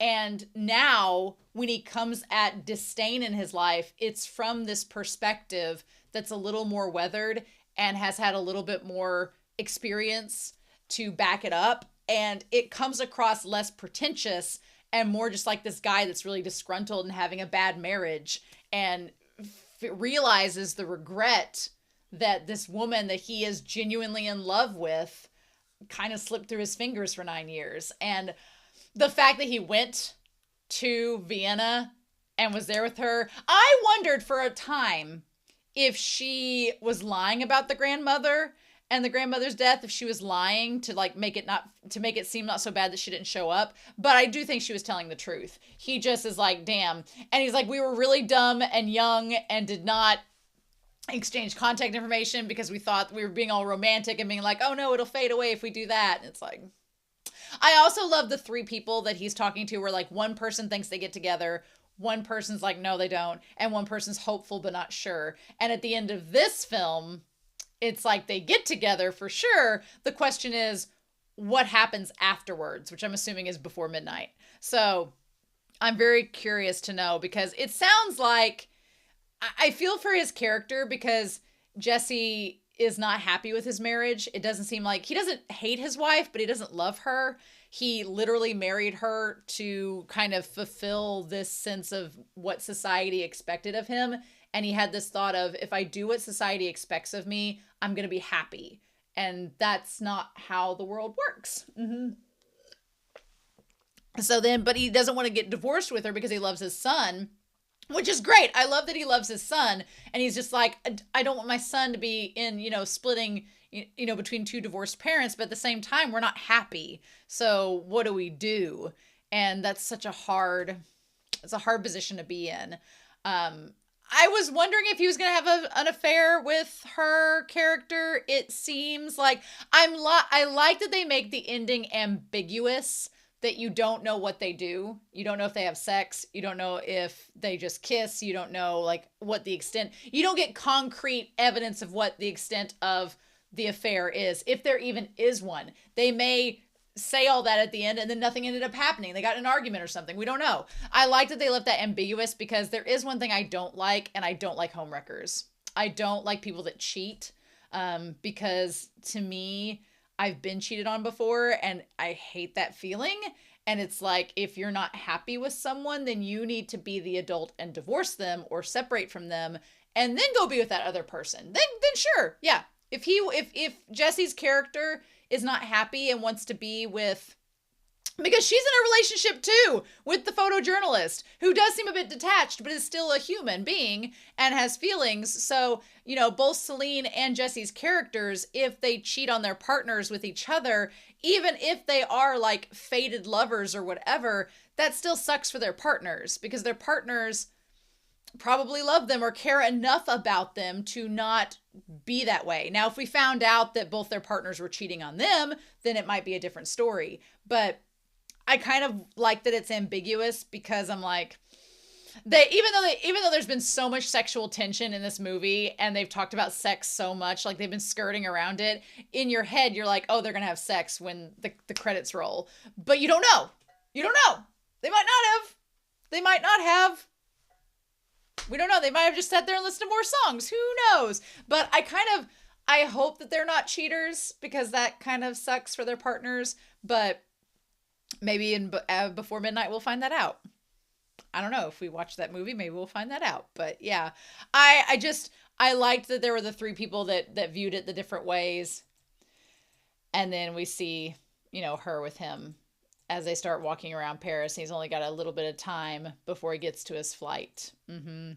That bookstore is such a mess. I love it, but it's such a mess. So yeah, so they walk around and they immediately start to reconnect and realize that he went to Vienna and she was not there because of the funeral. I love how both of them have aged. They both have matured. All of their insecurities and quietness that they had when they were in their 20s is just melted away. And Celine's character is so self-assured and she gets fiery and passionate about what she cares about. And then Jesse's character is not so awkward and insecure. He's more he has these perspectives, but it's made him more romantic in a good way. And I think that's why she gets so pissed at the end, because she's like, damn it, you aged like a fine wine and I'm unhappy. And it's So I do love that side when he says about the French woman. He's like, oh, my dad's never been on the east side of the Mississippi. I'm like, as someone that lives near the Mississippi, can relate. Also, they talk about, because this is 2004 when this comes out, and I feel like 22 years ago, there's so much that, is pretty relevant now that they're like, oh, things won't be bad 20 years from now. I'm like, oh. So, but one thing that might get overlooked is I was in high school in 2004. And this is, from a U.S. perspective, this is 3 years post 9/11. There was, during the Bush administration, a big push of nationalism and of patriotism in the U.S. And we were in a post 9/11 world. There was a lot of pushback against global input and things like that. So, for example, when they say freedom fries on the screen, that is a direct reference that around 2002, 2003, and they were filming that around that time. Instead of saying French fries, we couldn't say French fries. We said freedom fries. It was so dumb.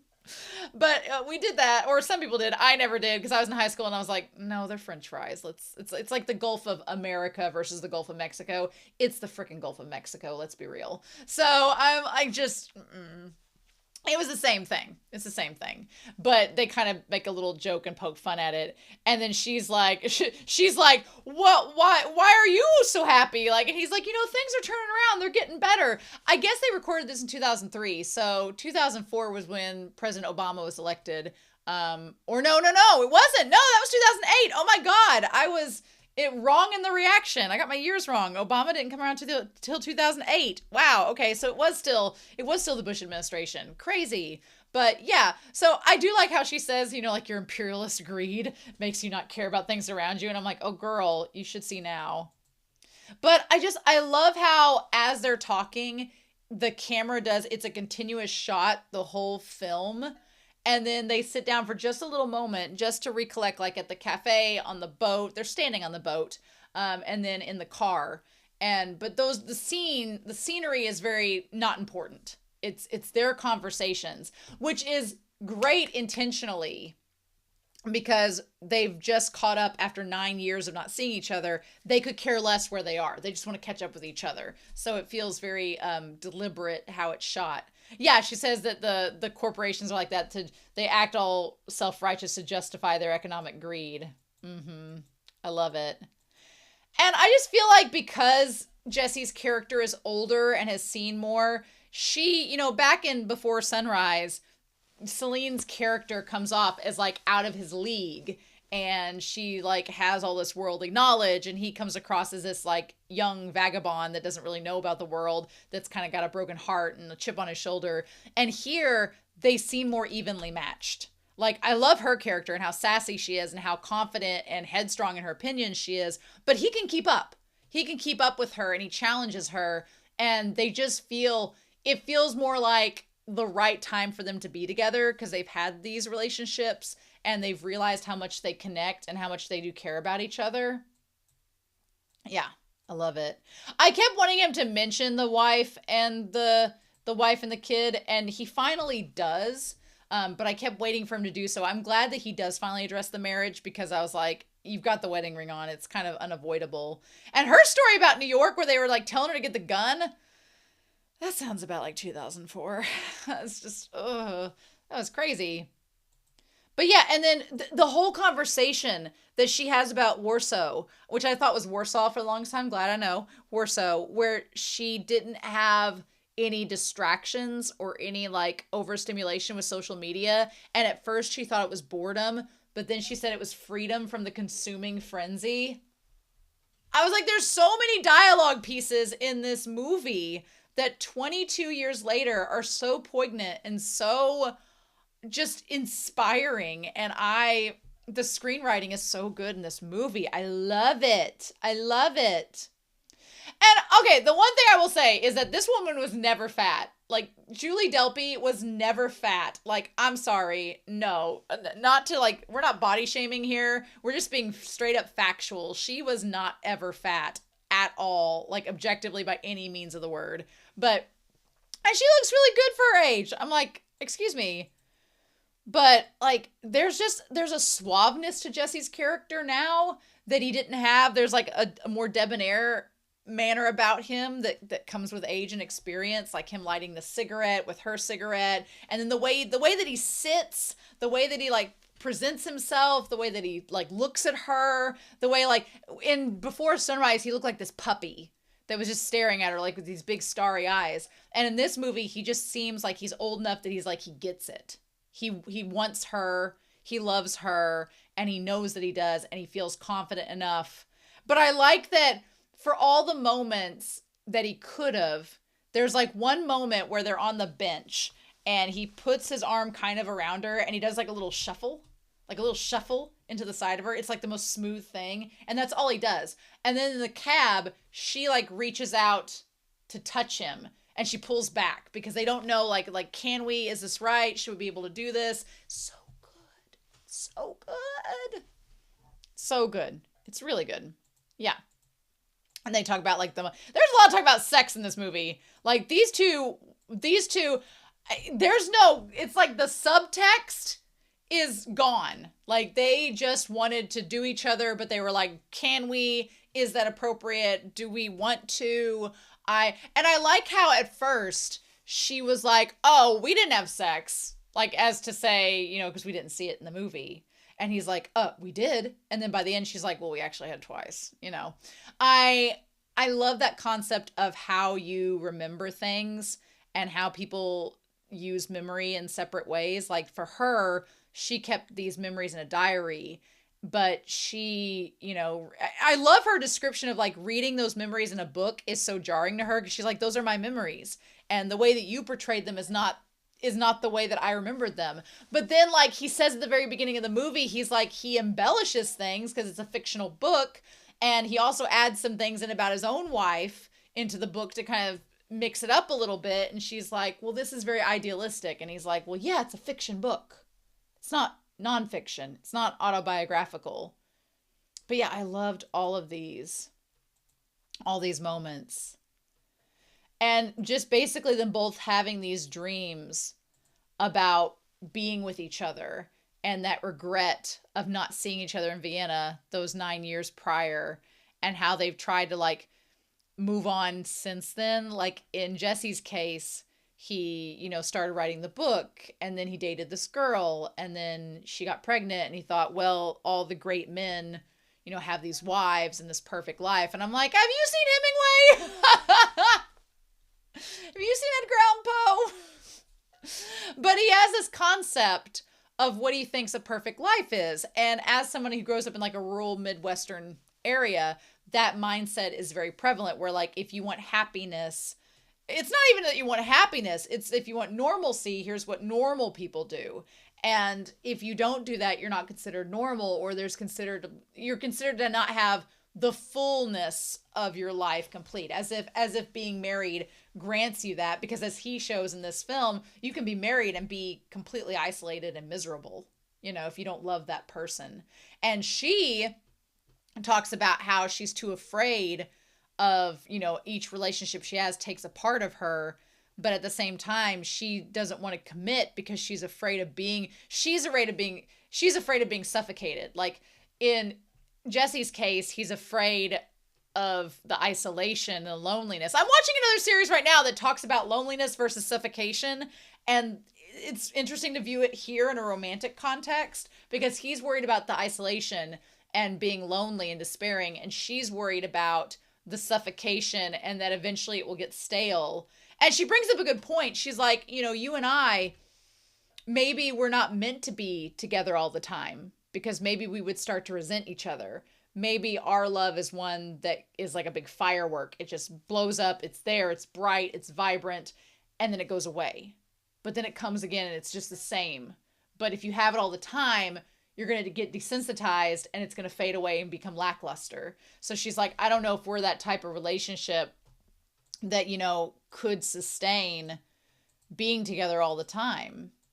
So, yeah. But then they get on the boat, and that's where she asks about the marriage and everything. And I want to take a note. Ethan Hawke, his body language in this movie is so good. Like he's like a giddy kid when he sees her. And he's like, when he slides down the railing, when he's like all on the boat fidgeting, like he's just, you can literally see him visibly de-age as he's around her, because he's so excited because he loves her. And so good. And meanwhile, he challenges her, but it's in a way that still respects who she is. Like, yeah. They brought up a really good point here of he's like, why didn't we exchange numbers? And she's like, well, because we were young and, ridiculous. And so she brings up the idea, maybe we weren't going to be a couple that lasts if we'd been together. She says, if we were together when things weren't ideal, when we weren't in the French cityscape during summer, or when it was nice out, what if we'd been trapped in winter, or the circumstances had been different, would we have felt the same way? And she talks about this idea that when you're young, you think there'll be many people with whom you'll connect with, but later in life you realize it only happens a few times. That line hit me like a Mack truck semi. It's so true. It is so true. It's not I'm not advocating for getting married at a young age, because I know people that have, and they are ending up miserable and divorced and all that. I'm not saying that. No. But I am saying that she brings up the point that you really only meet, there's billions of people in the world, but you really only meet handfuls of people that you connect with truly, that those connections last until later in life. And it's the craziest thing. And you don't really realize that until your 30s, when, you're past that connecting phase in your 20s, and you're at the point of still seeing those people. It's such a wild concept, but I get it. I get exactly what she's talking about. And it's so beautiful. Mm-hmm. Yep. So then they get to the end of the boat, and she's like, well, it sucks that your marriage, is, bad. And they talk about how she's like, she brings up the concept of men and how men want to be needed. And she's like, women, if they're independent, she brings up I can take care of myself, but I still need to be loved. And men want to be needed. And it's like an evolutionary thing that's embedded into them, which I don't disagree with necessarily. But then they get to the car, and it's almost like the 5 stages of grief. They go through the 5 stages of grief. They go through was it anger, denial, bargaining, acceptance? What is the 5 stages of grief? I swear I've looked this up for more than one show. Denial, anger, bargaining, depression, and acceptance. So the denial, that on the boat, I feel like when they're talking about the marriage, she's starting the denial of, well, it wouldn't have worked out between us because what if the circumstances weren't right and all this. And then in the car ride, it's this anger phase where they're both mad at the idea that they're not going to see each other again. and that they're mad. And she talks about, she's like, you know, here I see you again after 9 years. You've become hotter and you've gotten a great personality and you've become more romantic and sophisticated. And she's like, and now I could relate to her whole conversation about the men that she's dated going off and getting married. That has literally happened to like people that I've dated, multiple. And I felt that moment with her. Like I connected a lot with Celine's character in Before Sunrise. I really connect with it in Before Sunset. I really connect with it. And I can't sing and play the guitar though, so that's not the thing. But I connected with her and the idea of, you know, why does it happen to all those others and not me? And she lumped Jesse's character in with them because she's like, now you're married and it's exactly like all the other men. And she's like, it's my problem. This is what happens. And then I'm glad Jesse's character was like, can I talk? And I'm glad that he was like, can I talk, please? And he's like, nothing is perfect. He's like, my life is actually terrible. I just have a great son. Like, that's really the only thing keeping me going. And I love that he finds a way to talk back with her. And his acting, like both of them, she's on the verge of tears. She's on the verge of tears because she's like, I'd rather be, and I can feel her feelings. She's like, I'd rather be in short bursts of ecstasy with someone, but then they're gone and I don't have to worry about it fading away, than to be with someone all the time and feel lonely. Because I do know that feeling. When you're with someone and feel lonely, it sucks. And you're like, what is this? So I like, she's on the verge of tears. And then, but Ethan Hawke's acting as Jesse, when he's like, he wants to interrupt and he wants to say something, and you can see like in his eyes are this concern for her, and like he wants to quell like all of her fears. Like there's something about his acting that I was like, 9 years have done this man good with acting. 9 years of acting have allowed him to fine tune that craft, to get that expression right where it needs to be. It was like, you believed it. You believed that he genuinely is in love with this woman and is trying to connect with her. Like everything in that car scene, watch his face in the car scene. Like she's about to cry, but watch his face in that car scene. It's incredible. It's so good. So then there's the bargaining phase. And the bargaining phase is when, you know, I'm glad that he went up to her apartment and they didn't just say, I'll come back in 9 years, because it's like, really? But the bargaining phase is him being like, okay, well, I'll walk you to your door. I'll walk you to your door and we'll just end it there. And we just, you know, there is this like depression briefly. It's like the shortest phase, the briefest that they're done. And then the acceptance of, you know, maybe we let this be a one night stand. Maybe again, you know. I'm not for it. I don't like cheaters and homewreckers, but the romantic fiction of this makes it seem like it's, and you kind of feel like they are like meant for each other. It just sucks for their partners. If this were real life, I'd be mad at both of them. But in a fictional story where it's romanticized, sure. Also, the cat's name Che is adorable. The staircase, the big spiral staircase, it almost feels like they're transporting to somewhere outside of reality. Like like her bedroom is somewhere away from reality, where the actions they do in that room will not impact what happens outside of said room. Also, that poor driver's gonna get a mouthful from that man that wanted them at the airport at a certain time. But yeah, he's gonna miss that plane. I really like how lived in her apartment is, with the open space, and there's like the bedroom and like all the pictures on the wall and the origami like thing hanging from the ceiling, and it's so messy and messy. It's so disorganized, but it feels real and lived in. Sometimes when you watch a movie or a TV show and you walk into a room and you're like, this is just a set. This is just a movie set. This isn't real. And it takes you out of the illusion. Here, it feels like someone's real apartment. Like this is where they live. Like the things don't quite match, but it goes together in a way, and it feels like it's been lived in for years. I'm obsessed with it. I love it. And then, I'm sorry, I know the tricks in the book, and the moment that Ethan Hawke's character, the moment that Jesse took that coat off and like laid it down, I was like, you're not going anywhere.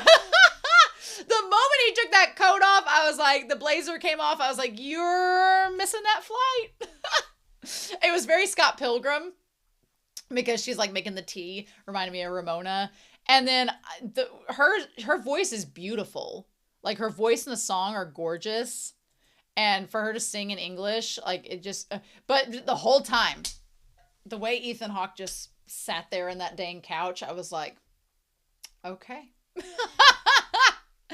Ethan Hawke is not my type at all of my aesthetic, which I'm not really attracted to anything, but I'm like, my aesthetic of what I view is like handsome. Ethan Hawke's not quite it, but I was like, in that moment looking at him, I'm like, I could see how you made that work for you. I could see how you made that work. You go, you do you go, Glen Coco. So man. And then I love, like, I knew it was an hour and 20. And when she was dancing and doing the Nina Simone and was imitating her, and I looked down, it said on my timer, it said like an hour and 16 minutes. And I was like, we're almost done. Cause you know, they're gonna have credits.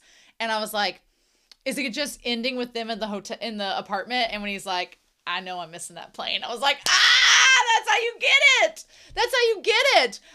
But I love that it's ambiguous. I love that it's just as ambiguous as before. You don't know, like, did they get together? Did they decide to just sit there and talk? Did he really miss his flight? Did the driver come up and get him? We don't know. We don't know. And that's the beauty of it. I mean, I'm sure maybe in Before Midnight, they end up telling you what happened, or maybe they leave it up to be guessed at. Look, I'm not asking Jason N or anybody to commission Before Midnight. Maybe we'll get to it at some point. I'm not asking y'all to do that because I know it's your hard-earned money. You don't have to commission it. But at some point, I would like to watch Before Midnight because this was amazing. It was so good. It was so good. I loved it. So I hope you all enjoyed the reaction discussion. I want to hear your thoughts down below. Did you like this as much as Before Sunrise? Did you like it more than Before Sunrise? Did you like it less than Before Sunrise? Obviously, please no spoilers about Before Midnight. I don't want to know any spoilers about the trilogy as a whole yet, or about the movie yet, the final one. I don't want to know anything about that, but we're just going to compare the first and the second ones for now. And I hope you like the new camera setup. I think it works. I think it works fine. You don't see as much of my body, but that's okay. And so I hope that worked out, and I'm curious to hear your thoughts down below. So thank you so much, Jason N, for this commission. It was amazing. It was so nostalgic. I loved it, and I'm ready for next week. So anyway, I hope you all have a wonderful week. Please stay safe, take care, and yeah, I'll be back real soon with more reactions.